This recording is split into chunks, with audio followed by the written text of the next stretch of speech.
conference. As we think about our public spaces and the monuments and artwork that we place in those public spaces. And after removing the statue, we knew, because of what you're going to hear about, but because of what was said contemporaneously at the time that the statue was dedicated, that there was a time capsule.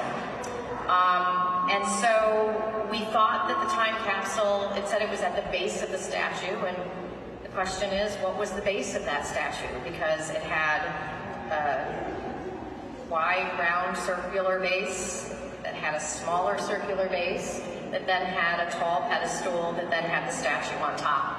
And so we started by looking underneath, because those other pieces were filled with concrete and didn't seem likely spots to have a time capsule.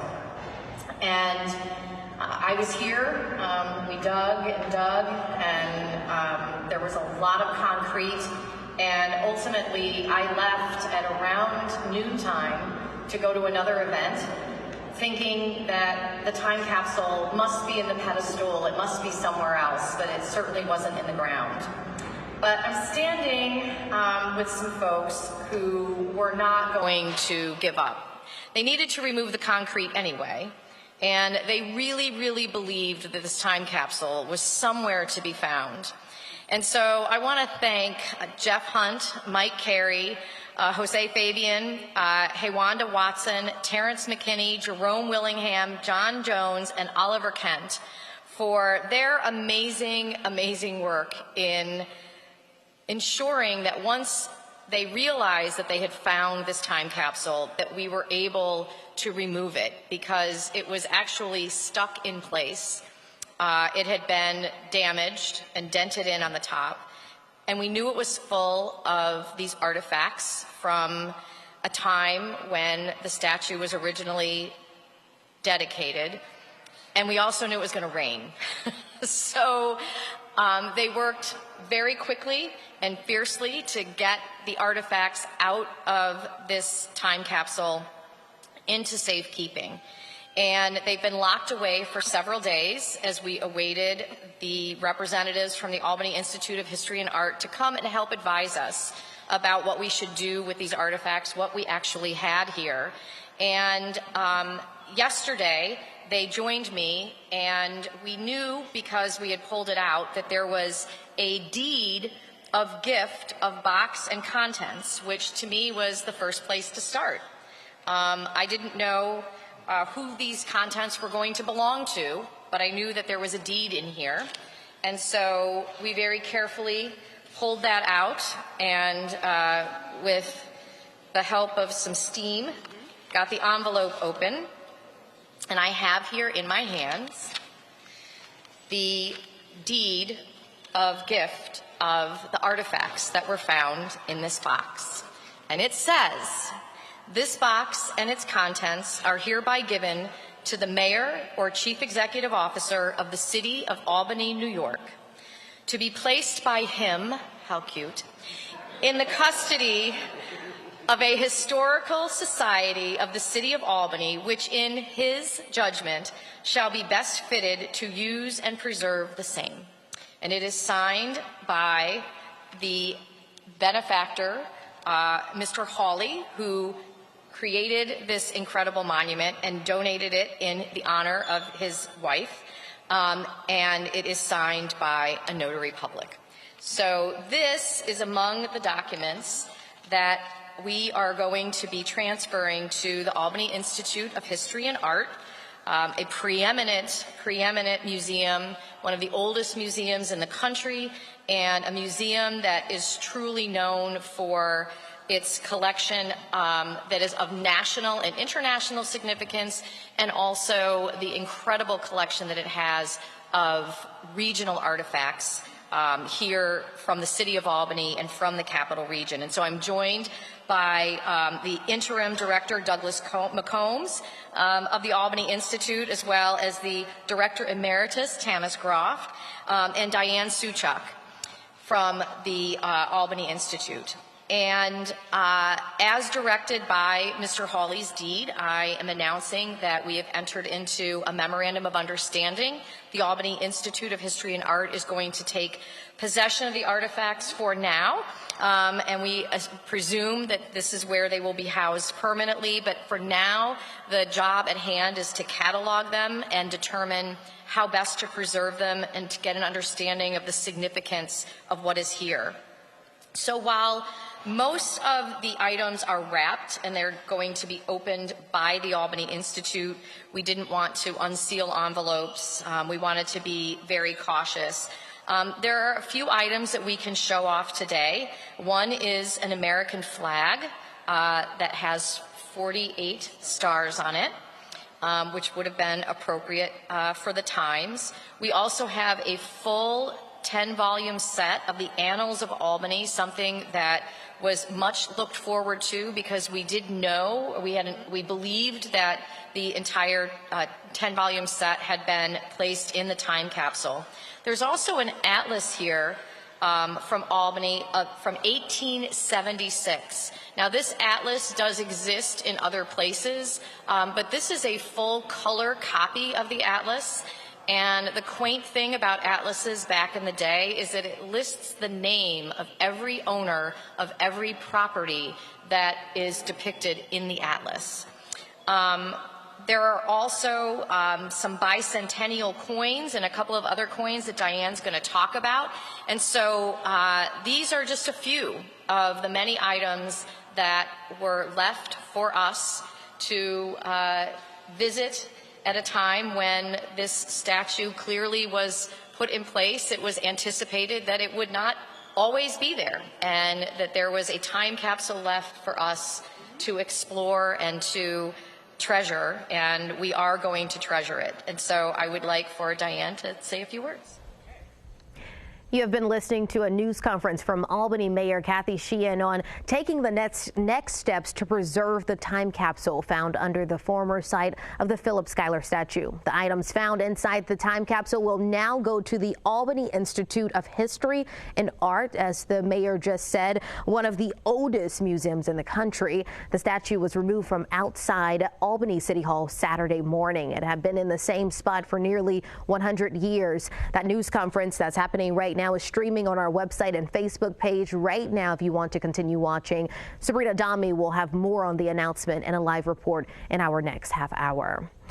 Dealing with the challenges of the bronze chest encased in the monument, which is right here. So they weren't called time capsules back then. They were just often placed with souvenirs for the future generations to appreciate. In here, list Munsell's Annals of Albany, 10 volumes, the Hopkins Atlas from 1876, the current map of the city of Albany, current directory of the city of Albany, current Albany newspapers, photographs of Theodora and George, photographs of their residence, which is part of the St. Rose campus right now on Madison Avenue, photographs of the mausoleum because they're buried at Albany Rural Cemetery. So I don't know how they decided what went into the time capsule, but they did. Memorabilia of the Hawley and Amstel families, photographs of the Monument Committee, bags of current and obsolete United States coins, which there's an envelope marked that, but we haven't opened it, and with some paper currency.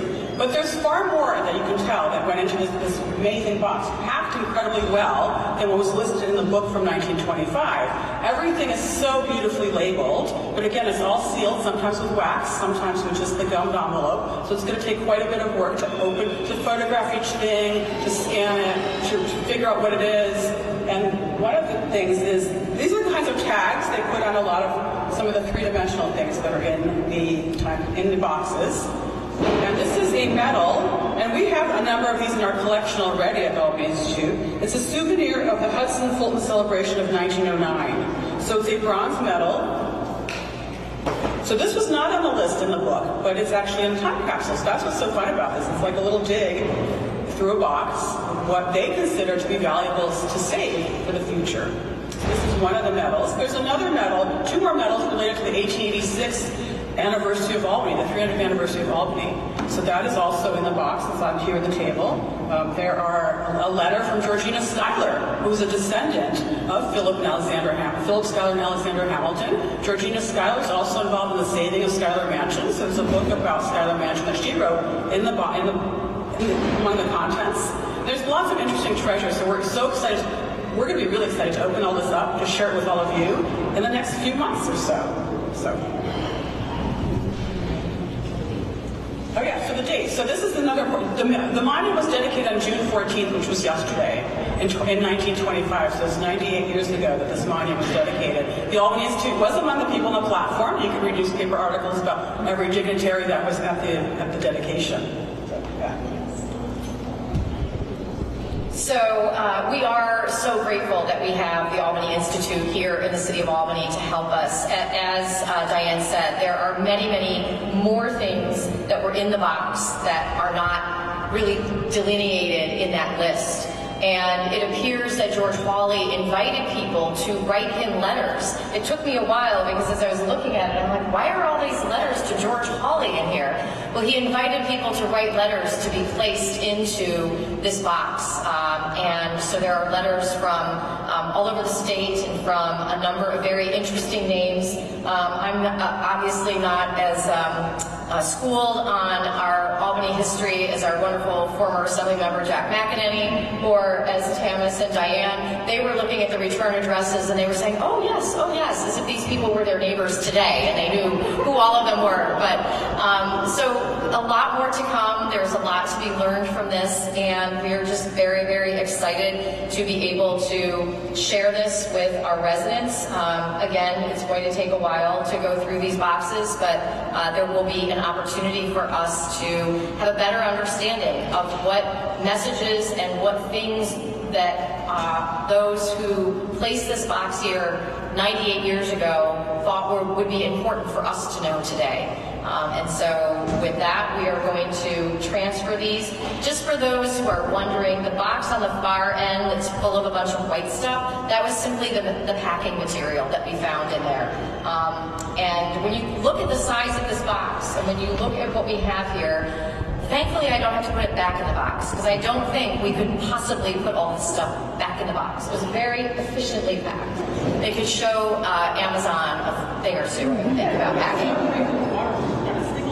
Yeah, no damage. Yeah, it really didn't even have an odor of mustiness, and so really, really well preserved. So more to come. Stay tuned, and we look forward to sharing and being as transparent as possible with everybody about what we found and what those messages are, and good things to come. So thank you to the Albany Institute. Thank you. Let's give a round of applause. We wouldn't be here.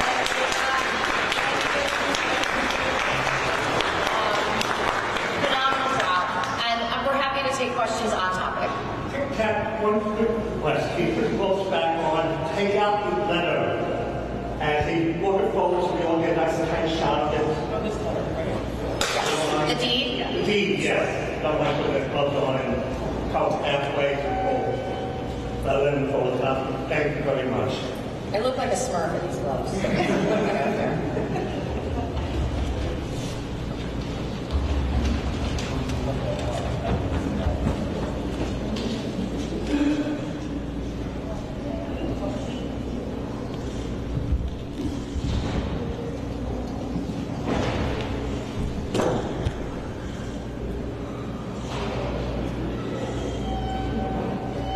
Thank you.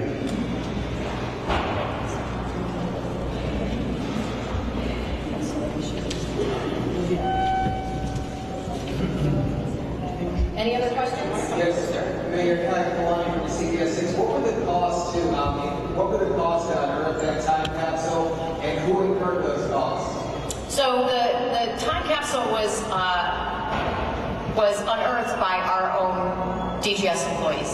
So that was folks working on our payroll. Okay, Mayor, where did you say that this statue is going to go? So the statue is in storage right now. We have legislation pending in front of the Albany Common Council to create a Monuments Commission, and that Monuments Commission will determine where the next location for the statue should be. There have been a number of suggestions, but many of those suggestions have been places that are not city-owned property. And so we're going to be looking first at city-owned property, and if there are other suggestions or recommendations, we would need to talk to the owners of those properties that are suggested and recommended, including the Schuyler Mansion. We've heard from a number of people, why not send it to the Schuyler Mansion?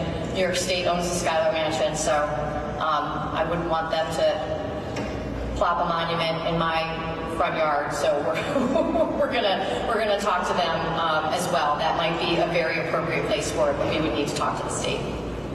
Mayor, can you talk a little bit about the statue's tainted history when it comes to slavery, and where do you see this story now moving forward? Yeah, you know, look, I think that when you think about the letter from the descendants of Philip Schuyler, Georgiana Schuyler, was unsealed, and so we were able to look at that letter.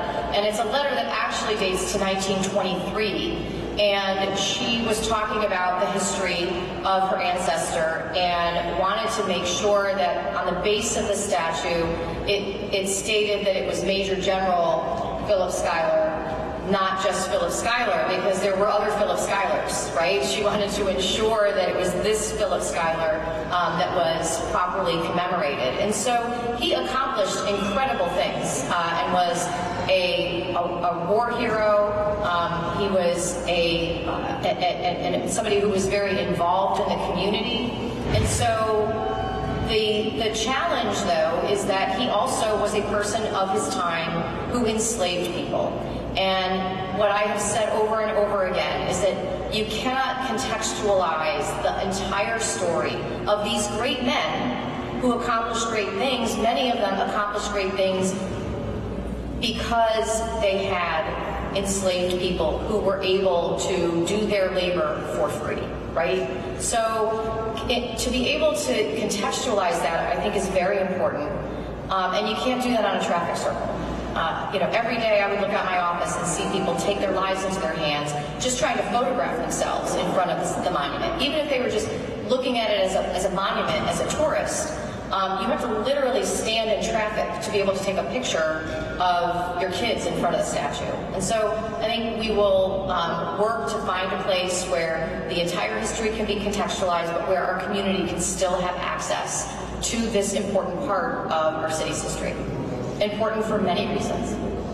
Mayor, you mentioned that there was anticipation at some point for this to open up according to this deed in there. Talk about the timing of this now, 100 years, nearly 98 years, I guess, to the day, and the timing of it and how much things have changed in the city. You know, I wish I could claim credit for it and say that it was all planned, but it was not. I mean, we had determined in March that we were going to move the statue, and the time that it took to issue an RFP, we are a government, so we have to follow certain rules, and then find a weekend when this would work, given Tulip Festival, the Freihofers Run for Women, the Memorial Day Parade. So it just turned out that this was the weekend that was the first available after we were able to sign a contract to do the removal. But there is a certain, full circle moment, knowing that that literally was 98 years ago yesterday that the statue was being dedicated. And the deed referred to a mayor as a man. Yes, yes. When I read the first line, I was just going to pack everything up and go home. It's all mine, but it's all right. Now, when the deed was unsealed, was there any indication in the deed when they expected this to be unsealed? No, and I'll be very interested to read the letters. When was the last time we placed a time capsule under your administration or previous? So we have not. I know that there is a time capsule that was placed into the statue of Mayor Whalen. It's in Tricentennial Park. And I would have to defer to Jack if there are any others. They still don't know where the Capsule is. The Capsule has one, no one knows where it is. There you go. Well, we would have appreciated an X marking the spot, but but we were able to find it. Any plans for any new capsules you plan to soon, or just in You know, I've been asked that question, and I think that, you know, it's really interesting when you think about all of the newspapers that were saved, the things that they thought were important, the photographs. What would a time capsule look like today? Would it have holographs in it? I mean, would you put an iPhone in there? Would you be able to turn that iPhone on 100 years from now? Would anybody even understand what that technology is? And so this has been a subject of a lot of discussion among people who love history and who are archivists. You know, there are people who have floppy disks, I'm aging myself, right? Floppy disks, and whatever is on those floppy disks is lost to time because you don't have the ability or the technology to read them in most cases. So it would be an interesting, you know, topic of discussion of what does a time capsule in 2023 even look like or contain, but that will be for another day. Maybe there'll be some advice in here for us. Thank you.